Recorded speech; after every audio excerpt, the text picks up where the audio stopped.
Y esta mañana quiero que me acompañen, vamos a hablar acerca de la resurrección. Hoy es el día que se celebra la resurrección de Cristo. Y vamos a hablar algunas cosas muy interesantes que la Biblia nos muestra. Quiero que me acompañen al libro de Hebreos, capítulo 6 y versículo 1. Y dice la palabra de Dios: por tanto, dice, dejando las enseñanzas elementales, dice esta versión de las Américas, y la Reina Valera dice: por tanto, dejando ya los rudimentos, dice, de la doctrina de Cristo, es decir, como diciendo el kindergarten, ¿verdad? O lo más básico de la doctrina de Cristo, dice: vamos adelante a la perfección, no echando otra vez el fundamento del arrepentimiento, dice, habla de obras muertas, habla del arrepentimiento, de la fe en Dios, de la doctrina de bautismos, de la imposición de manos, pero miren lo que dice acá: de la resurrección de los muertos y del juicio eterno. Vamos a orar en esta mañana y vamos a poner este tiempo en las manos del Señor y le vamos a pedir que Él nos hable una vez más, ¿verdad? Estamos anhelantes de su palabra. Dice: conoceréis la verdad y la verdad os hará libres. Y anhelamos esa palabra en nuestras vidas. Ana, gracias porque nos da la bendición, Señor, y la oportunidad de estar aquí reunidos, Señor, para seguir. Haz más, papito lindo, que esa palabra llegue como espada de dos filos hasta lo más profundo de nuestro corazón, Señor, y cumpla el propósito para el cual tú la has enviado. Que seamos buena tierra, Señor, tierra que dé al 100%. Te lo pedimos en el nombre de Jesús. Amén y amén. Amén. Fíjense que me llamaba mucho la atención este pasaje cuando empezaba a estudiar el tema, porque no podemos hablar de resurrección sin hablar de muerte, ¿verdad? Incluso acá lo menciona, dice, habla la resurrección, dice, de los muertos. Entonces van de la mano tanto la resurrección, que es algo glorioso, que es un levantarse, como la misma muerte, ¿verdad? La cual no nos gusta muchas veces hablar, al menos a mí en lo personal es un tema que no me gusta hablar. Y aun cuando la misma Biblia menciona en Eclesiastés, dice que es mejor, dice, ir a la casa de luto, dice, que ir a la casa de banquete. Porque muchas veces en la casa de banquete, en medio de la celebración, nos podemos olvidar de Dios. Pero cuando vamos a la casa de luto, donde hay muerte, eso nos hace reflexionar, ¿verdad? Y saber que en algún momento toda la humanidad va hacia ahí, a excepción de lo que vamos a ver el día de hoy, porque la Biblia pone como excepciones a las reglas que Él hace. Y luego me llamaba también la atención que empieza a hablar el autor de los Hebreos, que muchos se lo atribuyen a Pablo, otros dicen que quizá no, porque él no lo firma como firma el resto de sus epístolas, ¿verdad? Que él dice: Pablo, apóstol de Jesucristo, y firma cada una de sus cartas. Hebreos no, pero algunos dicen tiene el mismo estilo literario de Pablo. Pero quien sea que haya sido, empieza a mencionar que hay como una doctrina básica.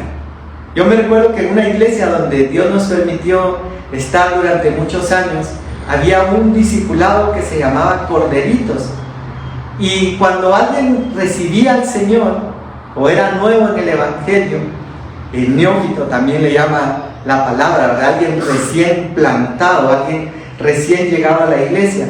Entonces lo invitaban para ir a este discipulado de Corderitos. Y allí en Corderitos era como el kindergarten, como el barbulitos, como los primeros pasos de empezar a aprender la doctrina básica. Y aquí empieza a mencionar dentro de la doctrina básica, porque dice que habla de los rudimentos, de los fundamentos de la doctrina, habla, dice, del arrepentimiento de obras muertas Eso lo hemos visto como el Señor trajo convencimiento de pecado, dice, porque no puede haber verdadero arrepentimiento si el Espíritu Santo no nos redarguye, ¿verdad? Llegó un punto en el cual nosotros dijimos, no, yo estoy haciendo mal delante de Dios y necesito de su perdón y reconocerlo como mi Salvador. Y en ese momento nacimos de nuevo. Lo que le dice Pablo a Nicodemo, ¿verdad? Que Nicodemo no entendió en su momento, pero que ahora nosotros entendemos. Y todo esto es doctrina básica. Y luego dice la fe en Dios, los bautismos, dice, lo incluye dentro de las doctrinas básicas. Luego dice la imposición de manos, que hemos hablado también cómo a través de la imposición de manos se transfieren unciones y se transfieren dones también y ministerios. Y habla la Biblia, por eso Pablo le escribe a Timoteo y le dice, no imponga las manos con ligereza, dice, porque también se puede transmitir unciones, pero también se pueden recibir contaminaciones, ¿verdad? Miren qué tremendo. Por eso el Señor nos hace la advertencia a nosotros, porque va a haber una transmisión espiritual. Pero luego llega el punto y dice de la resurrección de los muertos y del juicio eterno. Entonces, quiero comenzar hablando que hay una pregunta que muchos se hacen y que hasta hay programas de televisión y películas, y dice, ¿hay vida después de la muerte? Y es una pregunta que muchos se hacen, ¿verdad? ¿Qué va a pasar en el momento que ya no estemos aquí, que durmamos, como dice la Biblia, que vayamos a descansar? O no, quizá no, porque lo vamos a ver más adelante, quizá no tengamos que ver la muerte. Pero ¿qué va a pasar con los que sí tengan que verla? O los que ya la vieron. ¿Qué pasó? ¿Dónde están? ¿Hay más después de eso? Y para eso quiero que me acompañen a Lucas 16. Y en Lucas 16, 19, nosotros encontramos una historia que el Señor Jesús comparte con sus discípulos. Y en esta historia hay dos personajes. Hay un mendigo que se llama Lázaro y hay una persona que es muy rica. Hay un rico, dice, que se vestía de púrpura, de lino fino, y que hacía cada día banquete, dice, con esplendidez. Miren, a veces cuando uno quiere hacer una celebración, ¿verdad?, conlleva gastos, que el pastel, que la comida, y que el salón. Pero esta persona tenía tanto dinero que no solo se vestía muy bien, sino que hacía banquete cada día, dice. Y por otro lado, el Señor pone a un mendigo llamado Lázaro, dice, que se ponía a la puerta de este rico, esperando las migajas que caían de su mesa. Ahora, él era rico materialmente, pero no era rico en buenas obras, como otros que menciona después la Biblia. Quizá era como los que menciona el Apocalipsis, cuando dice, tú dices que eres rico, pero yo te digo que eres pobre y ciego, le dice. Y le empieza a dar una amonestación a esta iglesia de Apocalipsis, porque luego que el Señor menciona a estos dos personajes, verso 22, dice, y aconteció que murió el mendigo y fue llevado por los ángeles al seno de Abraham. Miren qué interesante, porque no solo muere, sino que hay una comitiva, porque no dice, y murió y llegó un ángel de Dios. A mí me llamaba la atención eso, sino que dice, fue llevado por los ángeles, es decir, que era más de uno. Yo me imaginaba como cuando está Miguel peleando el cuerpo de Moisés con Satanás. Son ángeles o son potestades angélicas que se están ocupando de personas que ya murieron. Ahora miren qué interesante, porque como la Biblia va dejando esas luces de que no deja a sus escogidos o no deja a sus hijos solos, sino que empieza como que empezara una batalla, como que empezara un periodo en el cual hay una guerra, así como pelearon el cuerpo de Moisés. ¿Por qué tendrían que venir ángeles como que fueran una escolta a traer a este hombre? ¿Qué misterios habrán ahí, verdad? Pero luego sigue diciendo, y dice, fue llevado por los ángeles al seno de Abraham. Y aquí menciona entonces un lugar que no es el cielo, tampoco es el infierno o el lago de fuego, que lo hemos escuchado mencionar también en la Biblia, ¿verdad? Como lugares definitivos o lugares de juicio eterno o de gloria eterna, sino que menciona un lugar que más adelante vamos a ver que era un lugar de oasis, era un lugar de refrigerio, era un lugar de descanso, y en el cual asocia a Abraham, es decir, a todos los hijos de la fe en Abraham. Y me llamó la atención porque fui a buscar en el diccionario bíblico Strong el significado de seno de Abraham, y la palabra que usa, dice, es como el de una ensenada, dice. Y una ensenada es como una bahía, dice, pero en tamaño más pequeño. Y esa bahía era como un pedazo, como una porción de mar que se adentra dentro de la tierra, pero está rodeada de tierra, hay solo un espacio para que puedan entrar los barcos, y ahí es un refugio. En medio de las tormentas, yo me imagino cuando los barcos iban navegando y de pronto visualizar como aquel barco donde va Pablo hacia Roma y que es azotado por el mar. Si hubieran encontrado una ensenada o una bahía, hubieran dicho, ¡ay! Porque ahí está rodeado por tierra, y esa tierra defiende de las olas, que vemos que es un lugar intermedio al cual es llevado Lázaro. Ahora, él quizá fue pobre acá o padeció, pero ahora está yendo a un lugar de refugio y de esperanza. Y luego sigue hablando y dice, y murió también el rico, dice. Ahora miren la contraparte o el punto opuesto que menciona acá. Y fue sepultado, dice, y en el Hades, dice, alzó sus ojos, estando en tormentos, dice, y vio de lejos a Abraham y a Lázaro en su seno. Ahora, miren qué interesante esto, porque el Señor Jesús quiere darle una lección para responder la pregunta de si hay vida después de la muerte o qué pasa después que dejamos el cuerpo. Y dicen, claro que sí hay vida. Hay lugares intermedios a donde las personas son llevadas para esperar el juicio final. Porque en el pasaje que veíamos al inicio de Hebreos 1:2 habla, dice, de resurrección y de juicio eterno. Por eso nosotros vemos en Apocalipsis que Juan ve un gran trono blanco, dice, y ve a un anciano sentado en él que empieza a juzgar, y en Mateo Jesús lo menciona y dice, venid benditos de mi Padre, dice, entrad en el gozo, y a otros que lanza al juicio eterno. Entonces hay dos grupos que el Señor deja ver, y por eso cuando a Jesús abre una oportunidad, dice, no tengan temor, dice, del que puede matar el cuerpo, dice.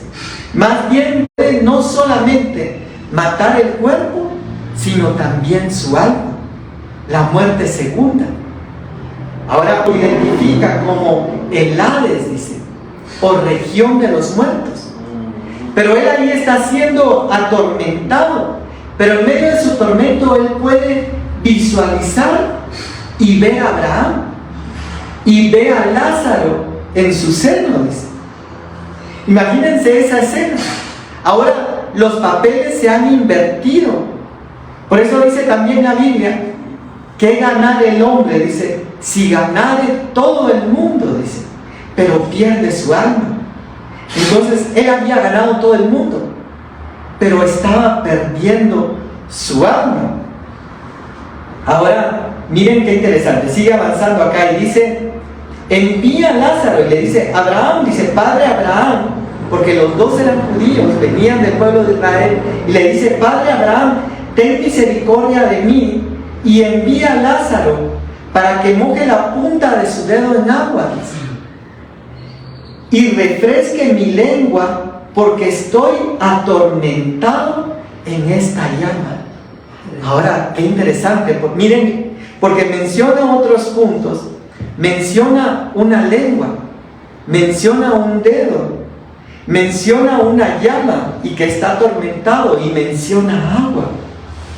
Ahora, ellos ya no están en este mundo, ya no están en esta dimensión terrenal o física, pero ahora en esa nueva dimensión espiritual en la que están, también tiene lengua, y también tiene manos, y también tiene dedos, y también hay agua, o pide que le ponga un poco de agua en su lengua.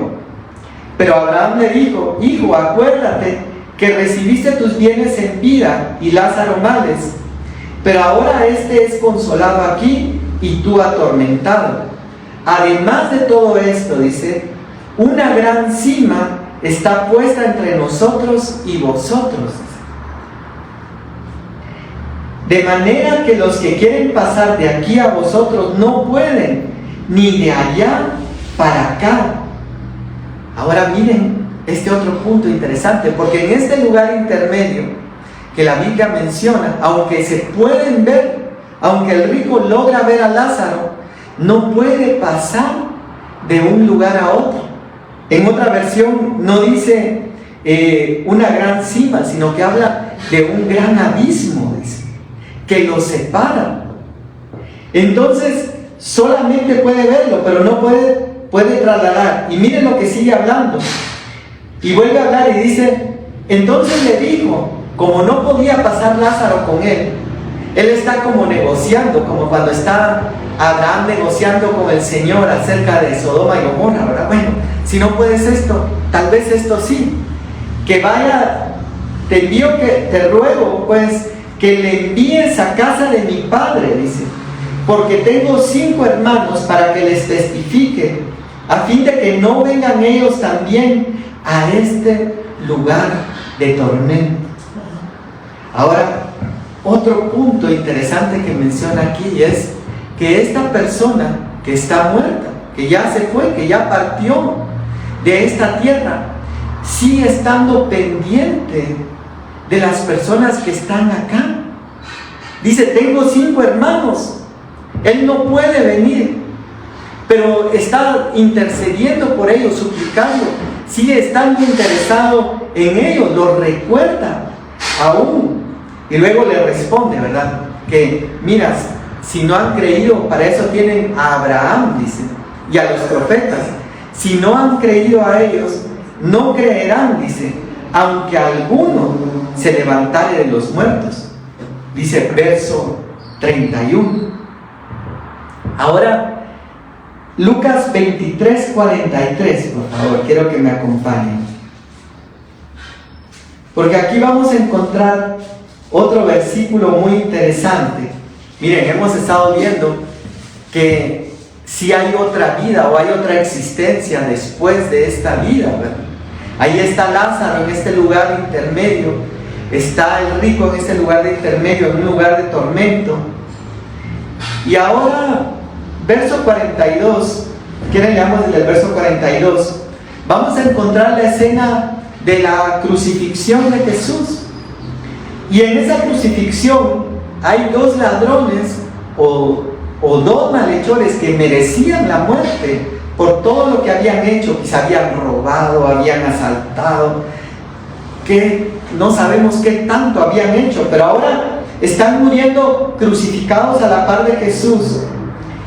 Y uno de ellos le habla a Jesús y le dice: acuérdate de mí cuando vengas en tu reino. Le está hablando de un tiempo futuro, el cual él está recibiendo por medio del Espíritu. Siento yo la confirmación, la revelación de que si Jesús es el Rey de los judíos, es el Hijo de Dios, va a haber un momento en que va a venir en su reino y le dice, acuérdate de mí cuando vengas en tu reino. Lo reconoce como Salvador. Pero entonces, verso 43, Jesús le da una respuesta y le dice, de cierto te digo que hoy, dice, estarás conmigo. Pero ¿cómo? Si ellos están muriendo, están llegando al último momento de su vida, y le dice, hoy estarás conmigo en el seno de Abraham. No, dice, hoy estarás conmigo en el paraíso, dice. Y aquí viene otro punto interesante, porque entonces empezamos a ver que la Biblia muestra varios lugares intermedios, como varias escalas, como varios niveles.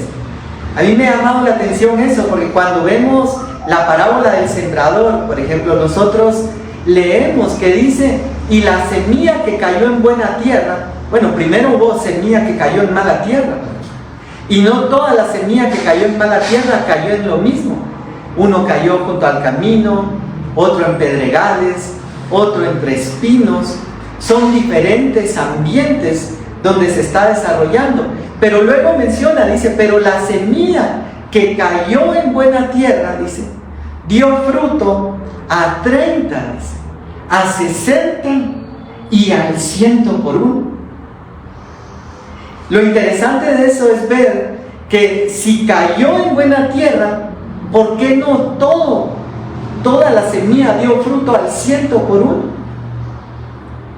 La Biblia menciona en otro pasaje y dice, porque una es la gloria del sol, dice, otra es la gloria de la luna, dice, y otra la gloria de las estrellas, dice. Y aún entre cada estrella, dice, hay glorias distintas. Nosotros lo vemos, ¿verdad? Cuando hay cielos despejados o cuando salimos a algún lugar fuera de la ciudad y miramos para el cielo, empezamos a ver las estrellas y miramos unas que brillan más que otras, ¿verdad? O empezamos a ver las constelaciones, y entonces viene Dios y toma esa analogía para decirnos que hoy no todos están en el mismo nivel o en la misma condición, o no todos están llegando a dar el 100 por uno.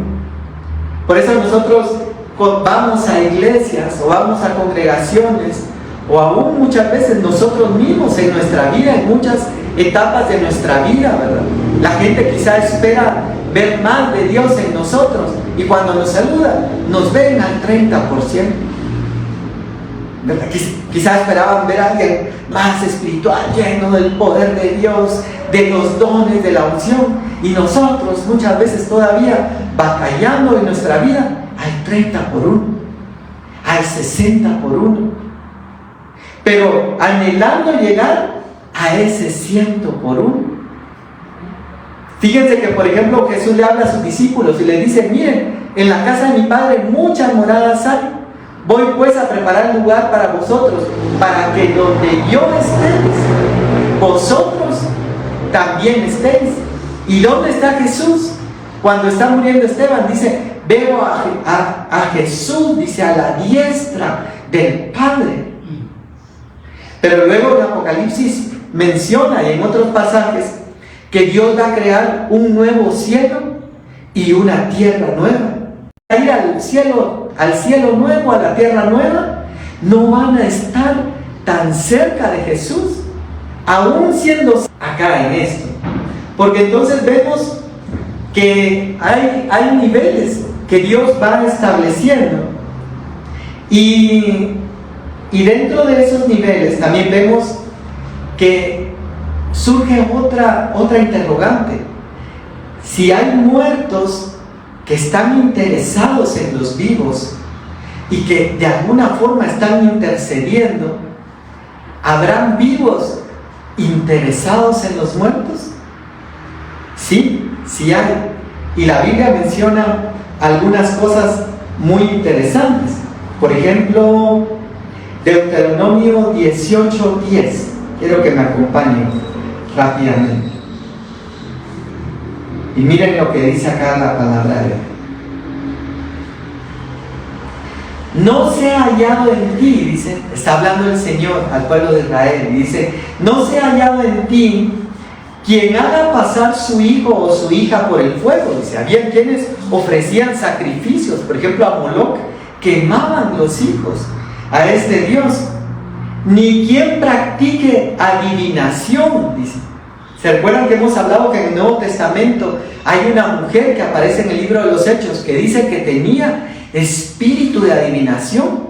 Y cuando va el apóstol Pablo, no está hablando mentiras, sino que dice, este es un gran siervo de Dios, está hablando la verdad, pero lo está molestando todos los días hasta que llega un momento en que Pablo se enoja y dice, sé libre, y libera ese espíritu de adivinación a esta mujer. Pero miren lo que sigue diciendo acá: ni agorero, dice, ni sortilego,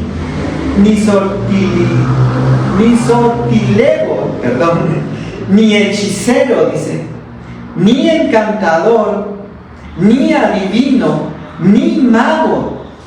Miren qué interesante todo lo que menciona, porque esa es otra interrogante que también surge y que está relacionado con la muerte, ¿verdad? Cuando nosotros vemos, por ejemplo, todas practican la magia, dice magia negra, magia blanca, y también tienen niveles, ¿verdad? Así como hay niveles en Judas, me parece que es cuando dice, y de alguno, dice, arrebatar a algunos, por otros orad, pero por otros ténganles misericordia, pero aún su ropa aborrezcan, dice. Y luego en otro pasaje menciona, dice, tú que no has conocido, dice, las profundidades de Satanás, en el libro de Apocalipsis. Quiere decir que hay algunos que sí las han conocido. Entonces también hay niveles al lado del enemigo. Pero ahora llega a esta parte final, aquí en el verso 11, y dice, ni quien, dice, consulte a los muertos.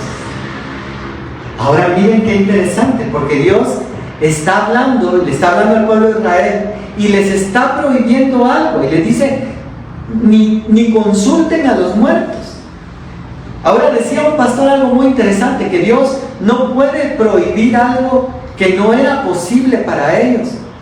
Yo me ponía a pensar que no encontramos un versículo de la Biblia donde diga, y les pido por favor que no estén subiendo a la luna.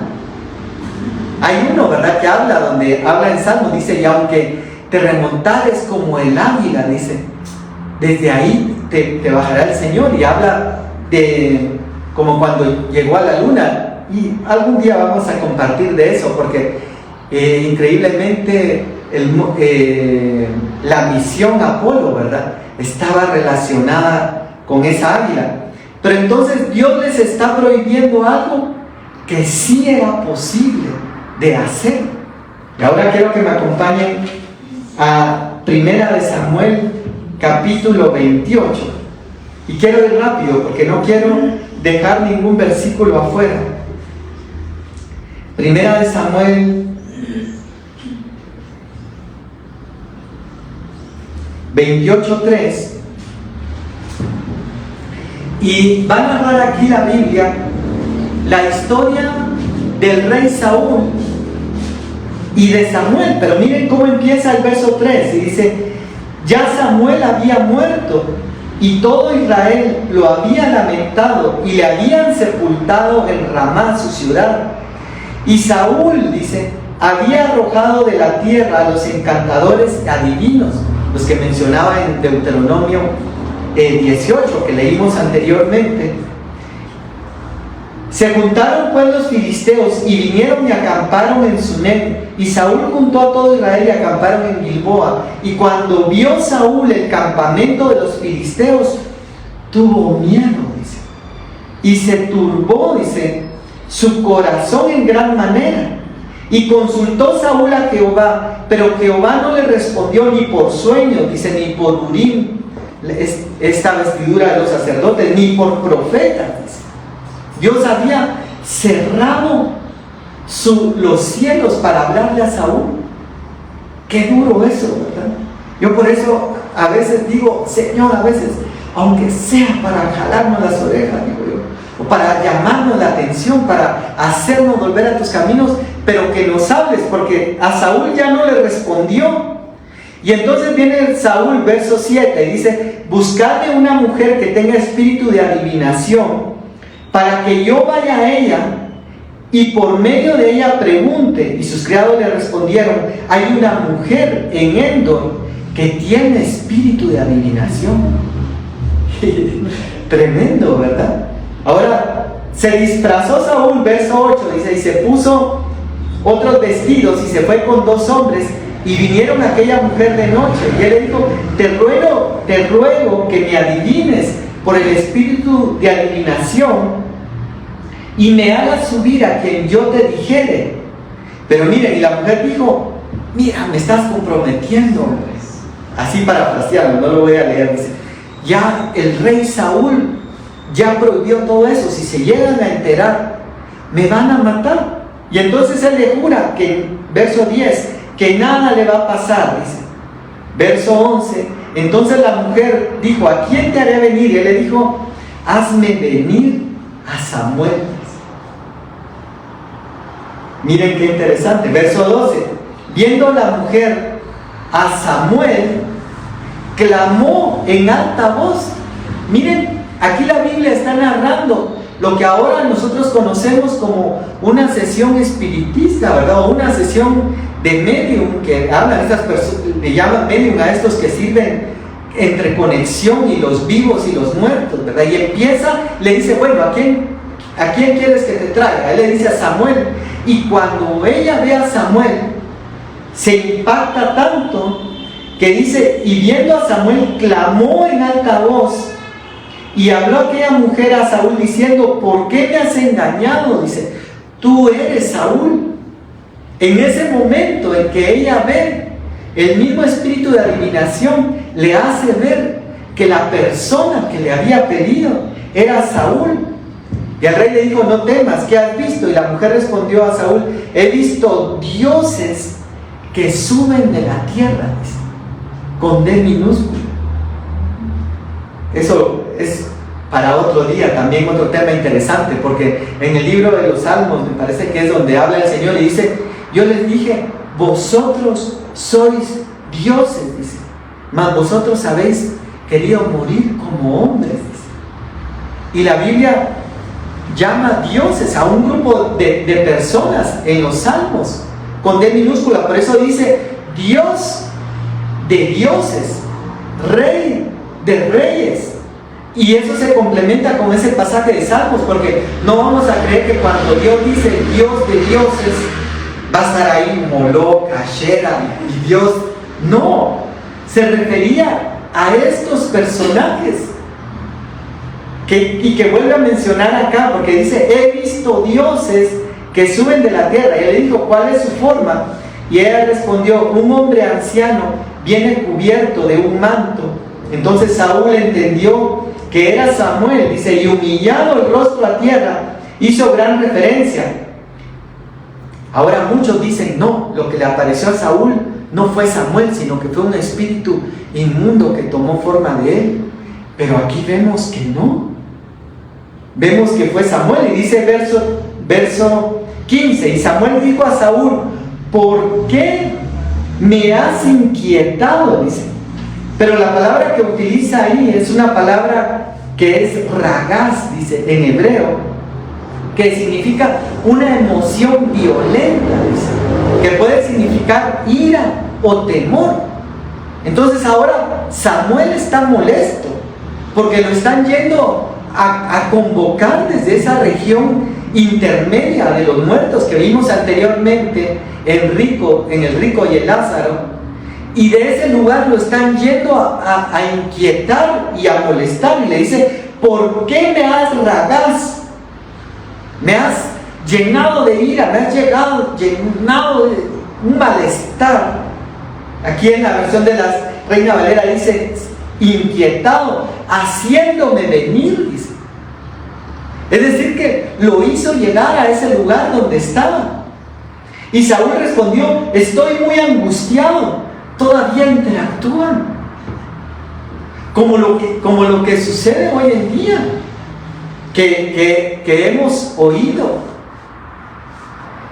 que pasa o hemos visto, ¿verdad? A veces en programas de televisión o películas, o algunos incluso han participado a través de internet, ¿verdad? No sabemos quiénes nos ven, pero entonces dice, le empieza a contar: estoy angustiado por los filisteos, verso 16. Entonces Samuel dijo: ¿y para qué me preguntas a mí? Si Jehová se ha apartado de ti y es tu enemigo, Jehová te ha hecho como dijo por medio de mí. La palabra que Dios le había dicho. Ahora Dios quita su espíritu de ti, es apartado, se está cumpliendo. Y dice: pues Jehová ha quitado el reino de tu mano y se lo ha dado a tu compañero David. Como tú no obedeciste la voz de Jehová ni cumpliste el ardor de su ira contra Amalec, por eso Jehová te ha hecho esto hoy. Pero están interactuando un muerto con un vivo y le está dando un mensaje de amonestación. Pero miren, esto fue lo que más me impresionó. Y Jehová, verso 19, entregará a Israel también contigo en manos de los filisteos, y mañana estaréis conmigo, dice. ¿Saben qué me impresionó de esto? Que a pesar de que Dios apartó de Saúl y dijo: ahora quito mi espíritu de ti. Por eso David, cuando él peca, él ruega, dice: Señor, quítame el reino, quítame todo, no me importa, pero no apartes de mí tu santo espíritu. Rey loco, endemoniado, que agarraba su lanza y lo quería ensartar contra la pared. Pero ahora en el final dice: mañana estaréis conmigo tú y tus hijos. Y a mí me impresionó esto, porque yo decía: la misericordia de Dios es tan grande, que por eso David todo el tiempo está mencionando y dice: él está caído, ya está apartado, ya Dios apartó su espíritu de él, pero sigue siendo el ungido del Señor. Y aún cuando David tuvo la oportunidad, y en una oportunidad que entró Saúl a una cueva a hacer sus necesidades, él pudo haberlo matado y solo cortó el borde de su túnica, dice, y luego la levanta: mira, Dios te entregó hoy en mi mano, así como corté esta túnica, en otras palabras, ¿verdad? Te pude haber cortado el cuello, pero le perdonó la vida, porque aunque estaba caído, seguía siendo el ungido del Señor. Y miren, ese es uno de los misterios tan grandes y tan lindos de la Biblia, porque cuando nosotros vemos la vida de Balaam, aquel profeta que se vendió el don de Dios y fue para maldecir al pueblo de Israel, aun cuando sabía que Dios no quería eso. Él menciona en un momento y dice: caído, dice, pero con los ojos abiertos. Eso es tremendo, porque muchas veces pueden haber ministros de Dios, siervos de Dios, que dice la Biblia que los dones y el llamamiento son irrevocables, dice. Yo me acuerdo que había un dicho que dice: el que da y quita, dice, en el infierno lo desquita. Pero Dios, cuando da un don, cuando da un ministerio, cuando da un talento, Él no dice: ahora sí, ahora ya no, ahora me caes bien, ahora te lo quito. Dice que esos dones y ese llamamiento son irrevocables. En Apocalipsis vamos a ver otras cosas que Dios sí quita. Como por ejemplo dice: arréglate, si no quitaré el candelero de tu lugar.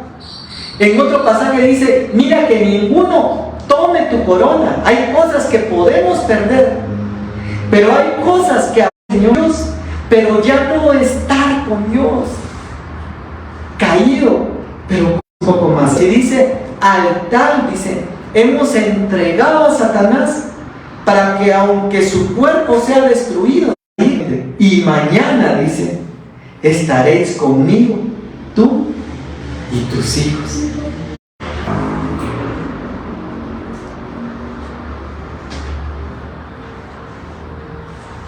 Y dice: y muchos, dicen, de los que duermen en el polvo de la tierra, está hablando de personas que murieron, serán despertados, dice, unos para vida eterna y otros para vergüenza y para confusión perpetua. Aquí le llega una revelación a Daniel, en el libro de Daniel, y le están mostrando una resurrección, pero es una resurrección que se va a dar hasta el final de los tiempos. Lo que hablábamos del gran trono blanco, donde dice, y unos serán despertados para vida. Ustedes hicieron bien, vengan, levántense, van a ir a los cielos nuevos, tierra nueva. Ustedes hicieron lo malo, ustedes para vergüenza, dice, y confusión perpetua. Habla de dos grupos. Pero antes de esa resurrección final que menciona aquí Daniel y que luego va a mencionar Apocalipsis, hay algunas otras resurrecciones, porque ahora entramos ya a hablar un poco de la resurrección, ya hablamos un poco de la muerte, pero ahora vamos a hablar un poco de la resurrección y cómo la Biblia deja ver que se puede volver a salir de esos puntos intermedios donde algunas personas fueron llevados. Primera de Reyes 17:17. No lo voy a leer, solo se las voy a mencionar. Y aquí la Biblia menciona al hijo de la viuda de Sarepta. ¿Se recuerdan cuando Elías está en el arroyo de Querib y de pronto Dios le habla y le dice, mira, ya no vas a estar aquí en el arroyo, vas a ir a Sarepta y ahí una viuda les va a alimentar? Y él llega, sabemos la historia, ellas estaban preparando lo último y le dice, no cesará el aceite ni la harina para que coman tú y tus hijos y tu hijo. Y el Señor los salva, hace un milagro de multiplicación como los que nosotros hemos visto tantas veces, ¿verdad? Yo no sé cuántos han visto en su vida, pero yo les podría decir, yo he visto la mano del Señor en multiplicación en mi vida tantas veces, ¿verdad? Y a veces uno está como la viuda, ¿verdad? Lo último de harina, lo último de aceite. Y el Señor manda una palabra y dice, no más está la harina y el aceite, van a tener para lo suficiente. Pero luego, no me quiero detener ahí, muere este hijo. Y entonces viene Elías y llega y dice, mira, murió mi hijo. Y viene el profeta, o el Señor, a través del profeta, y lo resucita. Entonces hay una resurrección. Otra resurrección, Segunda de Reyes 4:18. Y hay una mujer sunamita que atendía siempre al profeta y le tenía un lugar preparado. Y mira, yo te tengo aquí un lugar especial para ti. Por eso, miren, yo he escuchado tantos testimonios a veces de personas. Hermana Rosita también nos contaba el otro día, ¿verdad? Ella decía, miren, yo aquí en mi mesa, este es el lugar para el Espíritu Santo. Miren qué lindo preparar un lugar, aún muchas veces físico en nuestro hogar. La mamá de Stuart en Brighton decía, este es mi lugar para tener comunión con el Espíritu Santo, decía, o con Dios, decía ella. Y entonces gente que aparta su lugar como su aposento alto, como su lugar de búsqueda. Y esta mujer sunamita tenía un lugar especial para Dios. Y entonces el profeta un día le dice, mira, ¿qué quieres? Y le dice, pues no he tenido hijos, no puedo tener hijos. Y Dios le da un hijo. Y le dice, no bromees conmigo, bien, Dios te dará un hijo. Pero después resulta que este hijo que tanto había anhelado, que había sido una recompensa, que había sido un premio, muere. Y acá en 2 de Reyes 4:18 viene el profeta y va a orar por él y lo resucita. Hay otro resucitado. 2 de Reyes 13:20. Otro más. Miren lo que va a mencionar acá. Aquí menciona que cuando están enterrando a Eliseo, dice cuando están enterrando a una persona y tocan los huesos de Eliseo. Y los huesos de Eliseo, miren hasta dónde iba la unción, cuando él había pedido una doble unción del Espíritu. Esos huesos resucitan al muerto. y hay otro resucitado. Y ahora vayamos al Nuevo Testamento. Mateo 9:18, la hija de Jairo, famosa, que llega a Jesús mismo y la resucita. Lucas 17:11, la viuda de Naín, dice, otra mujer que también había muerto, pero viene Jesús y la resucita. Y el más famoso quizá de todos, ¿verdad? O uno de los más famosos, Lázaro, en Juan capítulo 11, que Jesús lo llama y le dice: Lázaro, ven fuera, le dice. Y entonces lo va a resucitar también. Y luego en el libro de los Hechos está Dorcas, que es resucitada por el apóstol Pedro. Miren qué interesante. Y luego está Eutico, uno que está en la vigilia de Pablo, y dice que le empieza a agarrar sueño y se viene, no sé si desde un segundo o tercer nivel, ¿verdad? Tercer nivel, y muere. Y llega Pablo, ora por él, Hechos 27, y lo resucita. Entonces empieza a hablar el Señor de resurrección, que así como hay muerte, también hay resurrección. Pero entonces empezamos a ver que hay turnos y niveles de resurrección. Porque cuando nosotros vemos la palabra resurrección, dice, es una palabra que en griego es anastasis, que en el número Strong es la G386. Y el significado de anastasis es pararse de nuevo. Cuando llega el Señor con Lázaro y le dice: tu hermano resucitará, le dice. Sí, Señor, le dice Marta, yo sé que resucitará en el día postrero. Ella utiliza esta palabra anastasis, le dice: yo sé, sí, nos han enseñado la resurrección, nos han enseñado que va a haber un juicio final donde todos van a ser juzgados y donde ahí van a resucitar para vida o para muerte. Y el Señor le dice: no, tu hermano resucitará. Y le dice algo más que es interesante también, que le dice: el que cree en mí, dice, aunque esté muerto, vivirá. Por eso en muchos pasajes habla y dice solamente: no está muerto, solo duerme, dice, cuando resucita todos estos. Y otro pasaje más, Mateo 27:52, que este me impresiona mucho a mí, que dice que cuando Jesús está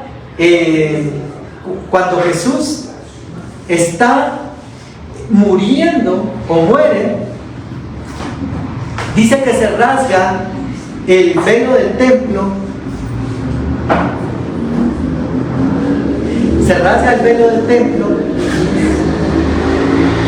y dice aquí en Mateo 27:52 que muchos de los santos, dice, que habían muerto, volvieron a la vida, dice, salieron de sus sepulcros. Miren qué interesante, porque aquí hubo una resurrección, ya no de un muerto en lo individual, sino una resurrección masiva. Por eso también en Lucas 9:27 Jesús habla, y quiero que me acompañen a este pasaje rápidamente. Lucas 9:27. Pero digo en verdad que hay algunos de los que están aquí, dice, está hablando Jesús, que no gustarán la muerte hasta que vean el reino de Dios. Y ahí empieza a hablar el Señor de personas que no van a morir. Ahora acompáñenme a Primera de Tesalonicenses 4:13.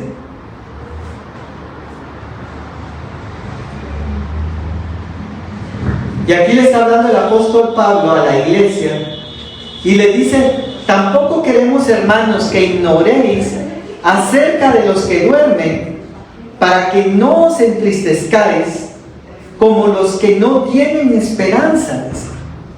Miren qué interesante, porque habla que dice: miren, los que pierden a un familiar, los que pierden a un ser querido, están tristes porque no tienen esperanza, piensan que no lo van a volver a ver. Pero yo les digo que nosotros no somos, dice el apóstol Pablo, como los que no tienen esperanza, porque, dice el verso 14, porque si creemos que Jesús murió y resucitó, en eso se basa nuestra fe, ¿verdad? En saber no solamente que Jesús murió, sino que Jesús también resucitó. Porque en otro pasaje dice Pablo, porque si Jesús no resucitó, en vana sería nuestra fe. Pero hoy nosotros estamos acá y estamos celebrando su resurrección y estamos celebrando su nombre y su vida dentro de nosotros, porque hemos creído que Él murió, pero también resucitó. Y entonces sigue hablando acá y dice, así también traerá Dios con Jesús a los que durmieron en Él, es decir, a los que murieron. Por lo cual decimos esto en palabra del Señor, que nosotros, los que vivimos, dice el apóstol Pablo, que habremos quedado hasta la venida del Señor, no precederemos a los que durmieron. Porque el Señor mismo, con voz de mando, con voz de arcángel y con trompeta de Dios, descenderá del cielo, y los muertos en Cristo resucitarán primero. Miren qué lindo esto, porque habla de esa resurrección en su venida. Habla de una venida de Cristo antes de su segunda venida. Habla de un rapto, habla de un encuentro en las nubes. Porque dice acá, verso 17, luego nosotros los que vivimos, los que hayamos quedado, seremos arrebatados juntamente con ellos en las nubes, dice, para recibir al Señor en el aire, y así estaremos siempre con el Señor, dice.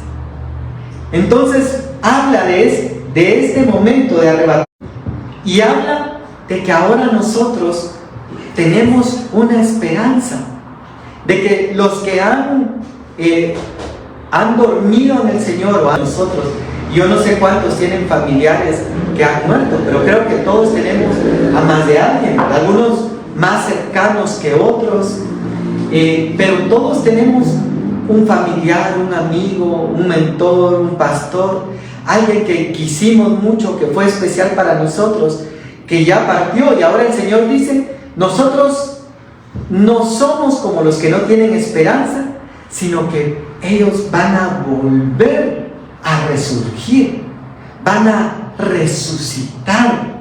Y habla de una resurrección que aplica también para nosotros.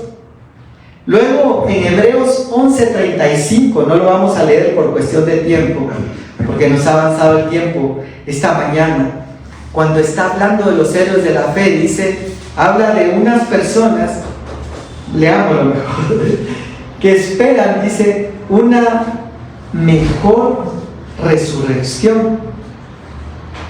Hebreos 11:35 dice, las mujeres recibieron sus muertos mediante la resurrección. Yo me imagino que habla de todos esos que resucitaron cuando Jesús murió.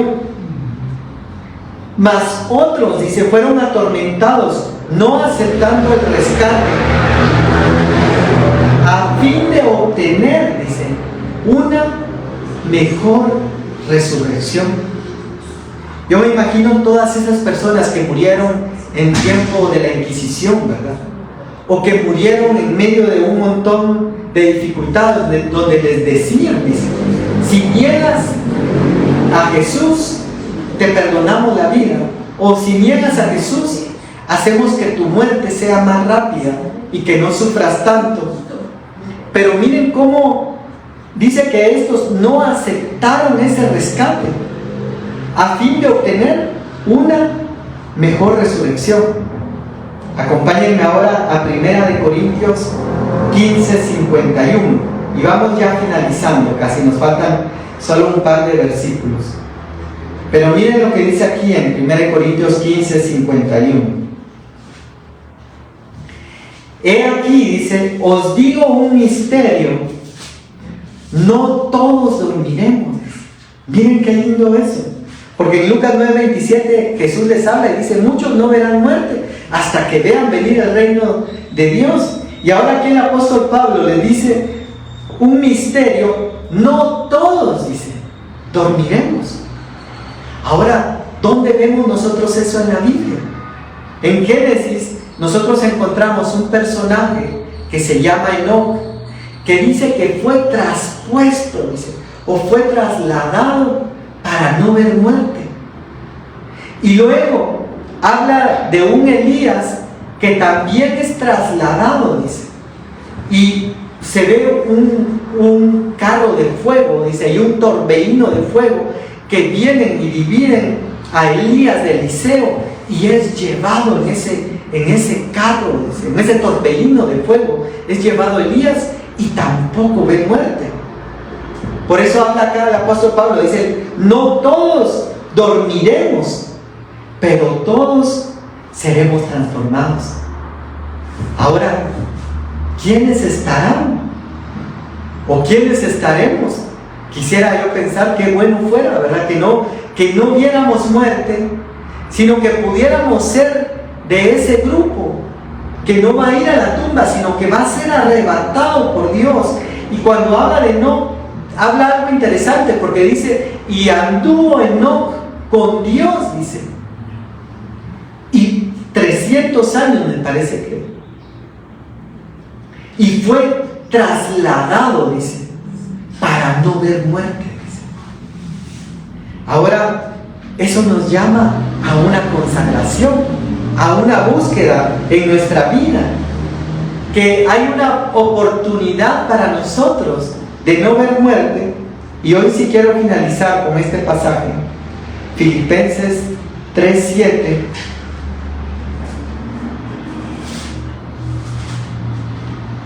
Y aquí está hablando el apóstol Pablo, y va a empezar a hablar en los versículos anteriores. Empieza a hablar y dice,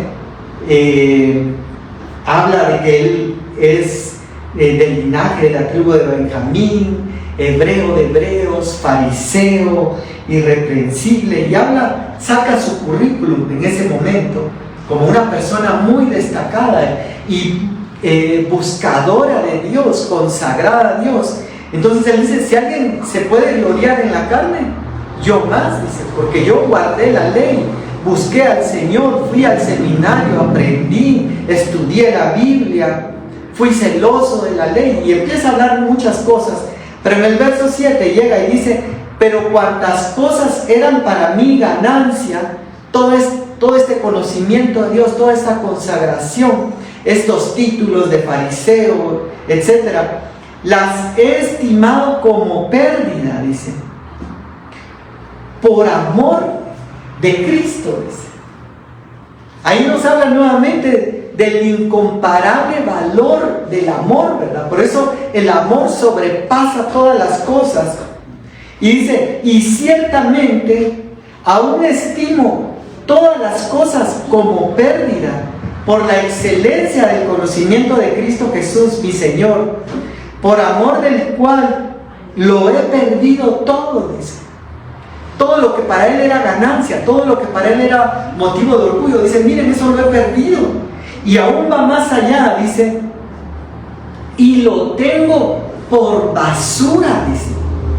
Miren, eso es como que alguien se vaya ganando títulos, le haya costado estudiar, terminar sus estudios, y luego diga, miren, me costó y fue un gran triunfo, y qué bueno que alcancé este título y este estudio, y etcétera, pero todo eso lo tengo por basura.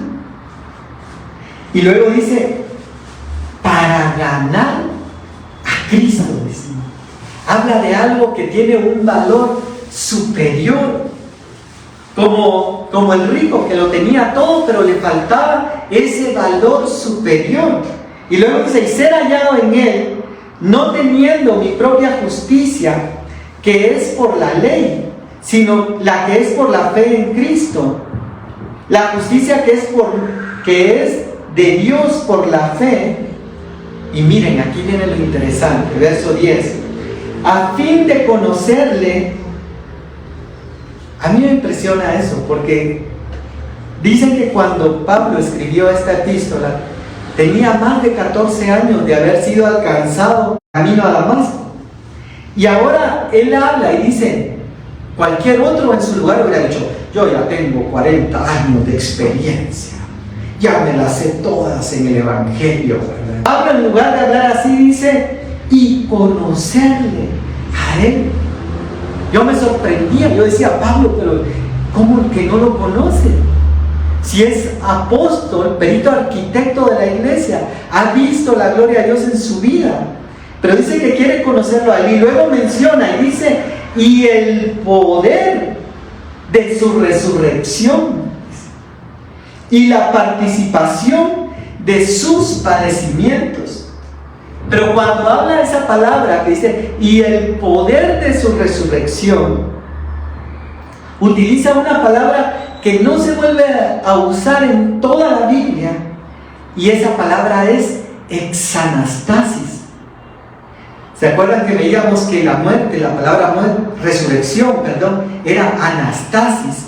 Pero aquí el apóstol Pablo va más allá y dice, y el poder, no de su anastasis, sino de su exanastasis.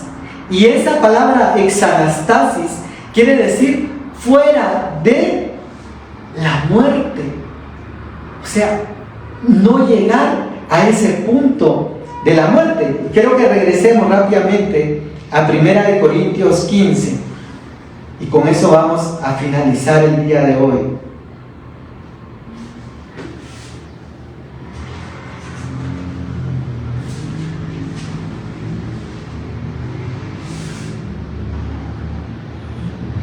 Primera de Corintios 15, y vamos a leer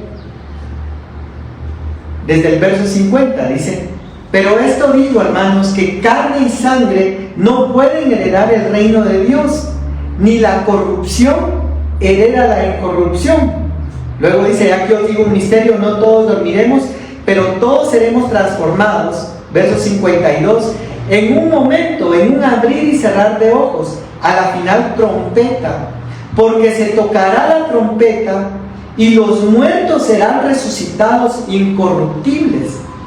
Es decir, hay una transformación, porque antes este cuerpo es corruptible, pero ahora habla que los muertos van a volver a resucitar, pero ahora ya no en un cuerpo corruptible, sino en un cuerpo incorruptible, y nosotros, dice el apóstol Pablo, hablando de los que estén vivos, seremos transformados, dice.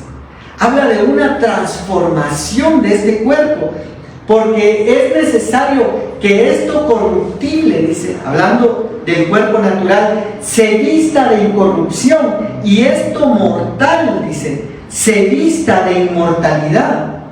Verso 54, cuando esto corruptible se haya vestido de incorrupción, está hablando de una transformación del cuerpo, es decir, esta exanastasis o esta resurrección estando vivo, dice, y esto mortal se haya vestido de inmortalidad, entonces, dice, se cumplirá la palabra que está escrita, sorbida es la muerte en victoria, dice.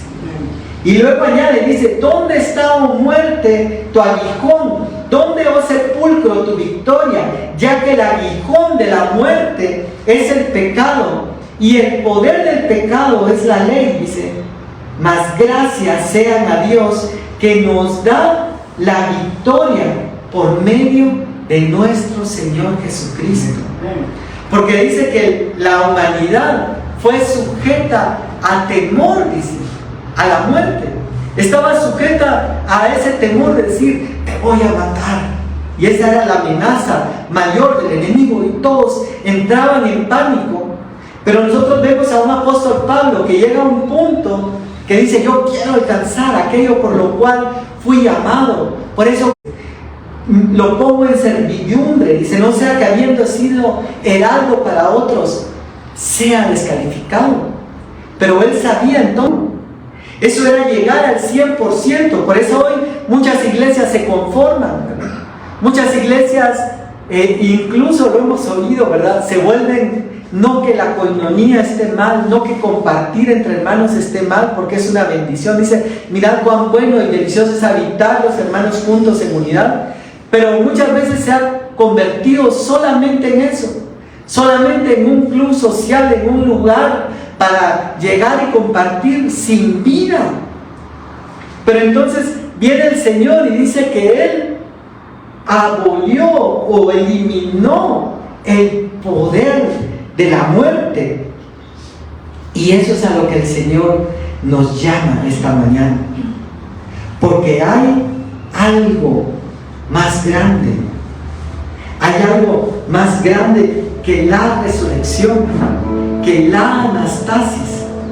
Y es esa exanastasis de alcanzar y llegar a no ver muerte, a ser arrebatados y encontrarnos con el Señor en las nubes, o ser resucitados, si es que el Señor permite que lleguemos a la tumba, ser resucitados de ahí y encontrarnos con los que murieron y partieron en Cristo, dice.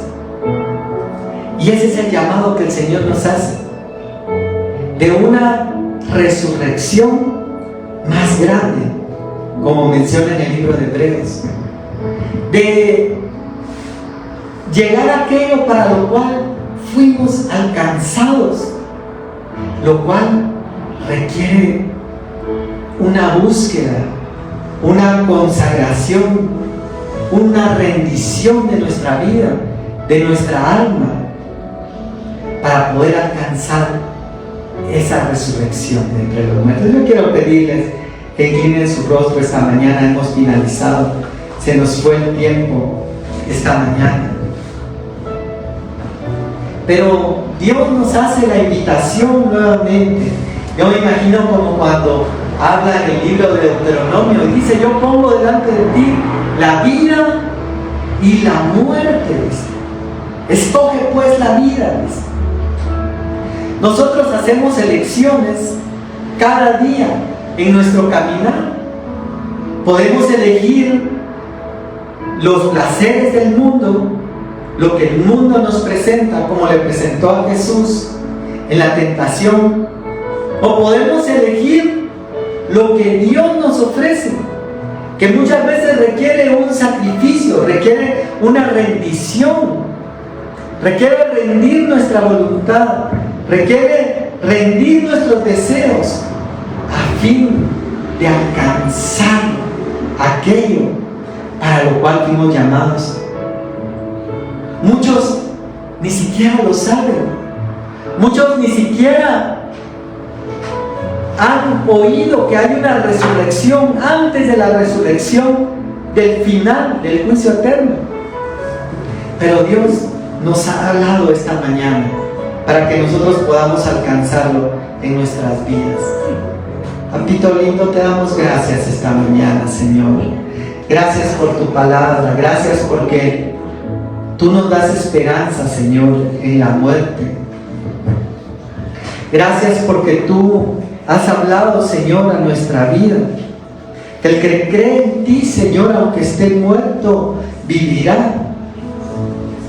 Papito lindo, anhelamos no solamente, Señor, esa resurrección, sino anhelamos, Señor, alcanzar esa exanastasis, esa resurrección, fuera de la resurrección, más allá de la resurrección, donde esto corruptible será vestido de incorrupción, donde tú vas a transformar, Señor, los cuerpos terrenales en cuerpos celestiales, papito. Como dijo el apóstol Pablo, Señor, y conocerle a Él, a Cristo, y el poder de su resurrección.